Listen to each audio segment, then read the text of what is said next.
Assalamualaikum warahmatullahi wabarakatuh. Selamat pagi pemirsa, senang sekali saya Farid Hasan kembali menjumpai Anda dalam Tawakal. Pemirsa, anak adalah titipan Allah Subhanahu wa Ta'ala. Kita sebagai orang tua sudah seharusnya menjaga dan melindungi anak dari masa depan yang bisa menghancurkannya. Lalu bagaimana jika kita lalai menjalankan atau menjaga amanat yang diberikan Allah Subhanahu wa Ta'ala? Apalagi anak tersebut masa depannya hancur berantakan. Dan pemirsa, di studio sudah bersama kita Ibu Lisa. Assalamualaikum Bu Lisa. Waalaikumsalam. Selamat pagi. Terima kasih sudah hadir bersama kami di Tawakal. Ibu Lisa ini adalah salah satu anak yang dulunya tidak mendapatkan perhatian dan didikan dari orang tua. Dan juga pemirsa di studio tidak hanya ada Ibu Lisa, sudah hadir bersama kita Bapak Ustadz Muhammad Ziyad. Assalamualaikum Pak Ustadz. Waalaikumsalam warahmatullahi wabarakatuh. Terima kasih Pak Ustadz sudah hadir di Sama-sama, Tawakal. Mas Ari. Pak Ustadz Ziyad ini nanti akan mencoba mencarikan jalan keluar untuk Ibu Lisa atas kasus-kasusnya selama ini. Iya, baik. Ya. Ibu Lisa dan Pak Ustadz, Iya. juga pemirsa di rumah, sebelumnya tadi Ibu Lisa sudah cerita ke kita, Iya. ternyata tidak hanya tidak dididik dengan baik, Iya. namun juga diperlakukan tidak baik oleh anggota keluarga yang Iya, lainnya. iya. Boleh diceritakan, Bu Lisa? Jadi begini Pak Ustadz, Iya. berawal dulu waktu saya kelas 1 SD, saya sama om saya sendiri.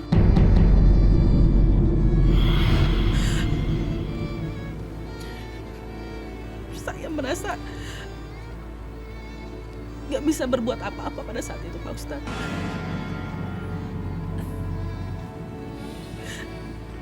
Yang saya itu adalah paman saya sendiri, om saya, bukan orang lain. Coba tarik nafas dulu pelan-pelan. Coba dalam hati istighfar. Kalau Ibu Lisa masih mau lanjut, nggak apa-apa dilanjut. Kalau enggak apa-apa. Kita bisa berhenti. Lanjut aja. Masih kuat, Ibu Lisa kuat. Oke. Ibu Lisa ketika maaf pamannya melakukan itu sempat bilang sama keluarga? Enggak sama sekali. Jadi om saya itu mengancam saya. Pada saat itu memang papa saya itu sifatnya berjiwa sosial, menampung semua saudara, menampung semua keluarga yang tidak mampu tinggal di rumah. Ya. Karena papa saya sibuk kerja, mama saya itu punya hobi main judi. Udah ada di rumah karena merasa uang banyak, merasa udah ada pembantu, dan merasa saudara udah ada di situ semua. Ya jadi dia nggak perlu hadir di rumah itu untuk mengasuh anak, mengasuh saya. Jadi karena sudah dilimpahkan itu semua ke pembantu. Jadi Pak Ustadz, Iya. sebelumnya mohon maaf Ibu, karena kita prihatin atas apa yang terjadi. Betul. Sangat prihatin kita, Mas Farid. Ya, ini artinya apakah ini masuk kategori kelalaian orang tua, Pak Ustadz, menyerahkan itu sendiri, dan kemudian apa peran paman seharusnya di dalam rumah itu? Iya. Baik, makasih Mas Farid. Jadi yang pertama begini. Orang tua itu adalah memiliki kalau di dalam kitab suci Al-Quran maupun di dalam hadis itu banyak dijelaskan beberapa kewajiban pada orang tua kepada anaknya. Hakul walidi waladahu. Salah satu diantaranya adalah memberikan nama yang baik, terus memberikan pendidikan yang baik, memberikan kasih sayang yang baik, memberikan makan yang halal kepada anggota keluarganya. Itu adalah diantara beberapa. Lantas ketika dia sudah dewasa, menikahkan anaknya. Ada 5 hal yang pokok dari sana. Nah, ternyata di keluarganya Mbak Lisa ini, tadi kan karena ayahanda Mbak Lisa ini karena sibuk, mungkin seorang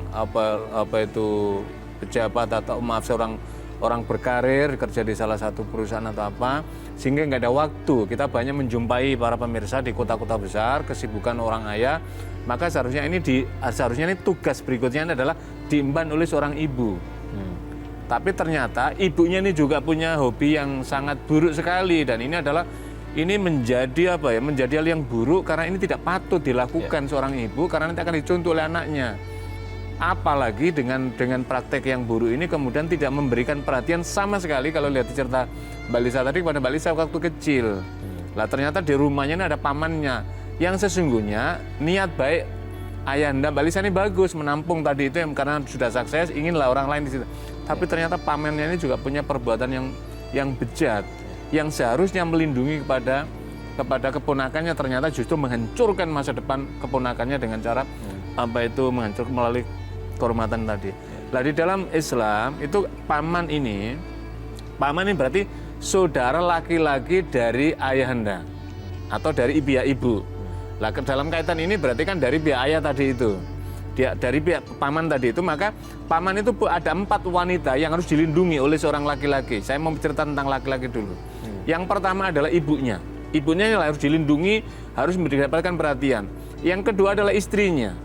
Yang ketiga adalah saudara perempuannya. Yang keempat adalah keponakan perempuannya. Jadi paman ini, kalau dalam konteks tadi itu berarti mengcover apa? Ibunya paman ini tadi, istrinya paman tadi itu, kemudian saudara perempuannya paman tadi, keponakannya. Lisa ini masuk dalam kategori ponakan tadi itu. Seharusnya dalam tuntunan Tuhan ini, dia harus dilindungi, dia harus disayangi. Karena apa? Kenapa? Makanya Nabi SAW itu menyatakan begini, pamanmu itu adalah sama dengan kedudukannya seperti bapakmu, maka muliakan dan perlakukan seperti kamu memperlakukan kepada bapak. Kenapa? Karena ketika orang tua ini tidak ada, ayah maupun ibunya, jadi di hadis disebutkan paman dan bibi. Kalau bibi itu mewakili ibu kita. Makanya ada kisah menarik pada zaman Nabi, ketika dia ingin berbakti kepada ibunya, lantas kemudian ibunya sudah tidak ada, kemudian Nabi bertanya, apakah masih ada saudara perempuan dari ibumu? Masih ada ya Rasulullah. Berbaktilah kamu kepada bibimu itu sebagaimana engkau melakukan pada ibumu, maka niscaya engkau mendapatkan kemuliaan dari berbaktimu itu. Begitu juga ketika ada salah seorang ditanya, ya Rasulullah kami nggak ada ayahanda, kemudian masih adakah paman? Masih ada ya Rasulullah, adik dari ayahku. Temuilah dia dan berbaktilah, perlakuan baik dia, maka engkau niscaya akan mendapatkan kemuliaan dari berbakti sebagaimana engkau berbakti kepada bapakmu. Lah, konteks ini kalau kita pahami dari kisah Mbak Lisa tadi, ini tidak didapatkan, tidak berlaku ini. Akibatnya apa? Mbak Lisa mengalami depresi, tekanan Mbak Lisa tadi ya, sampai kita lihat ceritanya tadi, terus terang Mas Farid, saya merinding dan miris saya, prihatin yang luar biasa. Seharusnya, apalagi di usia ini kan keluarga ini kan penyemai. Jadi para pemirsa sekalian, kalau rumah tangga itu baik, orang tua itu baik perlakuannya, maka anak ini akan tumbuh dengan baik, yang kemudian nanti inilah tunas-tunasnya akan menjadi hebat. Saya kira itulah tuntunan mulia dari ayat ini. Apa itu tuntunan ayat-ayat dan hadis ini, Mas? Sorry. Ya, apalagi yang dilakukan sama pamannya masuk klasifikasi kriminal sebenarnya. Loh, kriminal? Ya. Jadi kalau misalkan tadi lapor kepada ayahnya itu harusnya bersikap. Ini sudah masuk dalam tindakan kriminal ini. Apalagi diperlakukan kepada anak di bawah Tapi selama umur. ini Ibu Lisa merahasiakan itu. Mohon maaf, lebih dari 1 kali. Om saya dari kelas 1 SD sampai saya kelas 4 SD.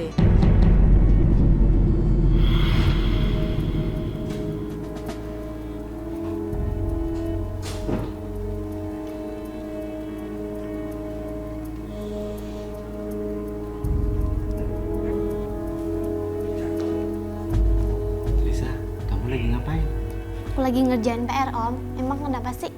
Ikut Om yuk ke kamar yuk. Gak mau ah, aku kan lagi banyak PR nih, Om. Udah, nanti aja dikerjain. Iya, aku gak mau, Om. Aku maunya di sini. Gak mau, Om. Kamu dibilangin Gak kamu mau. kerja. Ayo.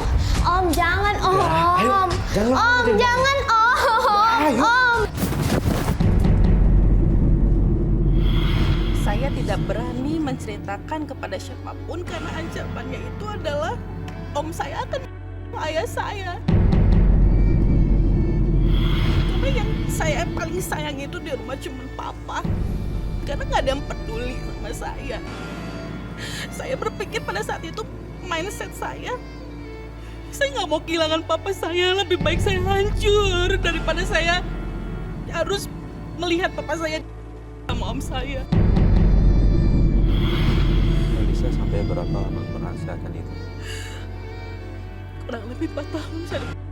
Dan paman saya itu diusir karena ketahuan itu tuh mabok di rumah. kelihatan sama papa saya. Semenjak saat itu saya merasa bebas sedikit, tapi saya gimana ya? Saya masih shock berat, saya merasa najis, kotor. Saya juga kadang-kadang saya tuh jijik sama diri saya sendiri. Terus apa yang dilakukan sama papa? Papa saya tidak tahu soal itu karena saya masih keep, saya masih simpan, saya masih pendam. Saya cukup lama memendam itu sampai papa saya meninggal. Begitu papa saya sudah meninggal, ya saya cerita. Saya juga cerita ke mama saya. Tapi mama saya tuh nggak percaya karena memandang saya itu sebelah mata. Karena dari dulu itu saya merasa saya ini anak kandung atau anak kakak, karena merasa mama saya tuh nggak peduli sama saya. Mama saya memandang sebelah mata, terus mama saya hobi main judi. Itu main judi itu sampai aset semua papa tuh habis. Satu pun separak pun tuh aset tuh hartanya papa tuh nggak ada. Sampai suatu ketika tuh mama kalah judi, sampai saya yang disodorkan untuk membayar hutang judinya itu.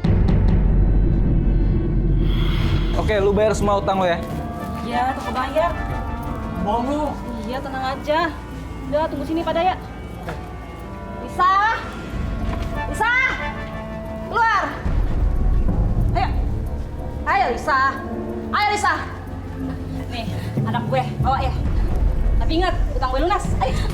Nggak mau tega. Lu jual aku demi utang. Cepet ikut! Ikut!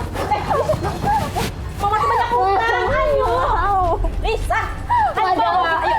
Ayo, Oh jadi, nih anak lu cantik juga ya? Gue bawa ya? iya, cepet, tapi ingat, ayo! Utang gue lunas, ya. Oke, utang lu semua lunas. Mau. Cepet! Jangan ikut. Nggak mau. Ikut! Cepet! Ikut, sana. Pokoknya utang lu semua lunas, oke? Yang penting lunas, utang gue. Ikut. Mama. Nah, ikut. Pak Ustadz, ini gimana Pak Ustadz? Dengan tidak memberikan nafkah, memberikan kasih sayang aja, bisa dikatakan salah gitu, merawat anak. Ini apalagi anak sampai dijual seperti itu. Iya. Ini kalau kita kategorikan dalam hukum agama ini ibu yang sudah rusak ini. Karena dimanapun Mas Farid, biasanya ibu itu justru akan, ibaratnya kalau anak ini mendapatkan misalkan tekanan dari luar atau ancaman luar, jadi kalau boleh ditebus itu ibunya akan menjadi penebusnya. Biarkanlah anak saya ini selamat lewat, saya lah yang akan menjadi pasang badan penebus lah. Kenapa? Saya sudah menikmati usia hidup ini lebih lama. Anak saya biarlah dia tumbuh suatu saat. Jadi ada harapan yang luar biasa. Biasanya seorang ibu itu rela melakukan menderita asalkan anaknya itu bahagia. Asalkan anaknya itu menjadi orang sukses, asalkan anaknya itu menjadi orang yang lebih baik. Tapi ini kan sebaliknya ini. Karena itulah saya justru melihat ini kok ada sesuatu yang aneh nih dengan ibu ini. Karena mungkin begini Mas Farid, ini juga menjadi pelajaran kepada kita semua para pemirsa dimanapun bahwa tidak cukup memberikan bekal kepada anak itu dengan meninggalkan dalam bentuk materi. Misalkan Allah sudah memberikan limpahan rezeki yang luar biasa pada seorang suami dengan karirnya bagus, kemudian merasa, wah istri saya sudah di rumah, sudah ditemani oleh seorang pembantu, saya sudah mencukupi uang, sudah cukuplah anak saya kira tidak cukup. Ada hal yang lebih penting dari itu semua, yaitu bagaimana terjadinya penanaman nilai-nilai kebaikan kepada anak. Melalui apa? Contoh teladan dari ayah, pengalaman ayah ini, perilaku, jadi seorang ayah ini, tanpa dia menceritakan mendidik anak, tapi perilakunya baik, anak akan meniru. Itu namanya kalau dalam psikologi itu orang berimitasi. Kalau yang diimitasi baik, maka dia akan menjadi baik. Apalagi tadi Mbak Bina ketika melihat ibu tadi sampai aneh dia. Ini saya ini anaknya sendiri atau tidak ini? Ibu kok seperti ini? Tapi begini Mas Farid, kenapa ibu ini seperti ini? Karena ada perangai perilaku yang buruk, yaitu berjudi. Lah Al-Quran itu memberikan penjelasan, pangkal dari segala keburukan itu yang pertama itu adalah minuman khamar yang mabukkan, yang kedua itu adalah perjudian. Perjudian ini akan menghilangkan nalar, akan memunculkan permusuhan baik ketika menang, apalagi ketika bangkrut. Maka ketika bangkrut tadi itu permusuhannya apa? Anaknya yang seharusnya dilindungi, yang dipasang, tapi justru diumpankan. Jadi inilah, saya kira ini adalah dosa besar yang amat sangat keji kepada ini. Ini karena telah mengorbankan anaknya, seharusnya anak ini adalah investasi barang berharga dari semua itu, karena inilah yang akan menyelamatkan orang tua dan anaknya. Kelak ketika orang tua sudah tidak ada, anak inilah yang akan memberikan pasokan doa, mendoakan kepada orang tua. Tapi ini kan terjadi, saya terus terang Mbak Lisa ikut prihatin sekali ya. Mudah-mudahan Tuhan memberikan perlindungan, memberikan harapan insya Allah. Tapi ini mesti harus dibuka. Saya kira traumatik ini luar biasa Mas Farid. Apalagi masa kecil itu kan, kalau dalam istilah agama kan, bagaikan melukis di atas batu, itu artinya apa? Sekali dilukis itu susah. untuk Tapi sebaliknya ketika kita kayak kita gini, bagaikan melukis di atas air, baru dilukis ada ombak udah lewat. Jadi memori pahit yang dialami oleh Mbak Lisa ini tertancap kuat sekali. Maka bagaimana cara, kan ini harus dicari jalannya. Jangan, harus ada pendampingan ini. Ada trauma healingnya ini mesti harus ada supaya ini akan terbimbing dengan cara yang baik. Trauma healingnya itu yang akan mengikis torehan yang ada di atas batu itu.